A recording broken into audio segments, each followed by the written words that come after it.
Share market में risk actually किस बात का है, क्या है? तो शायद आप लोगों को इतना लॉस ना हो, ठीक है? आप अपने लॉस को बचा सकते हो।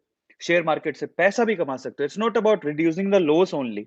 आप वहाँ से अच्छा पैसा कमा भी सकते हो, है ना? और सबसे इंटरेस्टिंग बात ये थी कि हम हमेशा इन्वेस्टमेंट के ऊपर क्योंकि हमारा ओवरऑल ए टू मोटिवेशन का मोटो क्या है? उसका मोटो ये है कि आपको फिज़िकली, मेंटली और इकोनॉमिकली, मॉनेटरी टर्म से आपको स्ट्रेंथन किया जाए। आप ज़्यादा से ज़्यादा लाइफ में पैसा कमा सको। और वो सारे के सारे जो चीज़ें हैं, हम आपको देना चाहते हैं। हम आपको मोटिवेशन देते हैं, ठीक है? हम आपको फैक्ट बताते हैं, जिससे आपका दिमाग तेज़ लगा रहे हो। ज़रा ध्यान से समझना। वो समझने की ज़रूरत है, फिर उसके बाद मैं बताऊँगा कि रिस्क क्या है, ठीक है? तो सबसे पहले आप क्यों पैसा लगा रहे हो? क्योंकि आपके पास कुछ एक ऐसा पैसा है, थोड़ा बहुत पैसा है और आप चाहते तो उस पैसे को कहाँ रख सकते थे? एफडी में रख देते।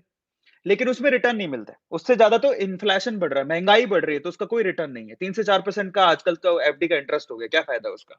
आप चाहते हो थोड़े ज़्यादा रिटर्न, थोड़े ज़्यादा में ज़्यादा की लालच मत कर लेना। मतलब आप चाहते हो जो एफडी से रिटर्न मिल रहा है, उससे तो कम से कम ज़्यादा मिल जाए, ठीक है? या तो आप एफडी, आरडी में डालते हो, नहीं तो म्यूचुअल फंड में डालते हो। आप शेयर मार्केट में क्यों आते हो? चलो हमें 10 से 15% रिटर्न भी अगर मिल जाता है ना, तो हमारा काफ़ी अच्छा मुनाफ़ा हो जाता है। लेकिन कई लोग हैं ना, बहुत ज़्यादा प्रॉफ़िट के चक्कर में ऐसे शेयर्स में इन्वेस्ट कर देते हैं और बाद में रोते हैं। तो हमें ना इतना रिस्क नहीं उठाना है। समझ में आ रहा है? तो आज मैं बात करूँगा कि एक्चुअल में शेयर मार्केट में रिस्क है क्या? उसके बारे में मैं आपको डिटेल में बताऊँगा बट आपके दिमाग में ये निकाल दूँ कि शेयर मार्केट में रिस्क ये नहीं है कि आप पैसा गँवा दोगे। ये तो उसका आउटकम है। रिस्क क्या है उसके बारे में बात करेंगे, ठीक है? और अगर आपको रिस्क पता लग जाए तो आप उसको कंट्रोल कर पाओगे और अगर कंट्रोल कर पाओगे तो डेफिनिटली आप लॉस तो रोक ही लोगे, अपना प्रॉफ़िट और कर लोगे। ठीक है? तो चलो फटाफट से शुरू करते हैं आज के सेशन को। लेकिन उससे पहले शेयर मार्केट के बारे में इतनी बात होती है, तो सबसे इंपॉर्टेंट है रिस्क का पता लग जाएगा तो आप पैसा कमा पाओगे। पर सवाल ये है कि आप रिस्क का पता लग जाए और पैसा कमा पाओगे उसके लिए सबसे इंपॉर्टेंट चीज़ क्या है कि आपका खुद का डीमैट अकाउंट होना चाहिए। और मेरा सवाल ये है कि कितने लोगों ने डीमैट अकाउंट खुलवाया है?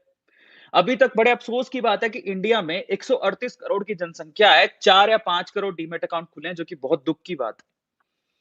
आप शेयर मार्केट से डरो मत। आज मैं रिस्क के बारे में बताऊँगा आपको कि अगर किस तरह के रिस्क होते हैं। अगर आपको वो रिस्क समझ में आ गए ना, तो आप शेयर मार्केट से अच्छा खासा पैसा कमा सकते हो। लेकिन उससे पहले आपका खुद का अगर बैंक अकाउंट है, आपके पास पैन कार्ड है, आपके पास आधार कार्ड है, तो जाके डीमैट अकाउंट तो खुलवा लो।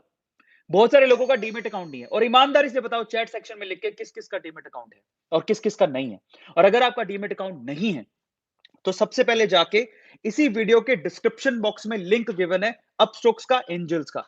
दोनों के लिंक दिए हैं, फटाफट से जाओ वहां पर आप डीमैट अकाउंट अपना खुलवाओ। मैं आपको अपस्टॉक्स के लिए रेकमेंड करूंगा क्योंकि टाटा जैसे रतन टाटा जी की मतलब टाटा जी ने भी उनमें इन्वेस्ट किया है अपस्टॉक्स के अंदर। मैडम एंजल्स में भी खुलवा सकते हो, आपकी मर्जी है, ठीक है? वो आपकी चॉइस है। बट मैं आपसे कहता हूं कि मेरा ऐसा पर्सनल बिलीव है कि अगर मुझे स्टूडेंट लाइफ में पता लग जाता तो मैं अब 100-100 रुपए भी लगा रहा होता ना, तो आज मैं शायद करोड़पति हो चुका होता।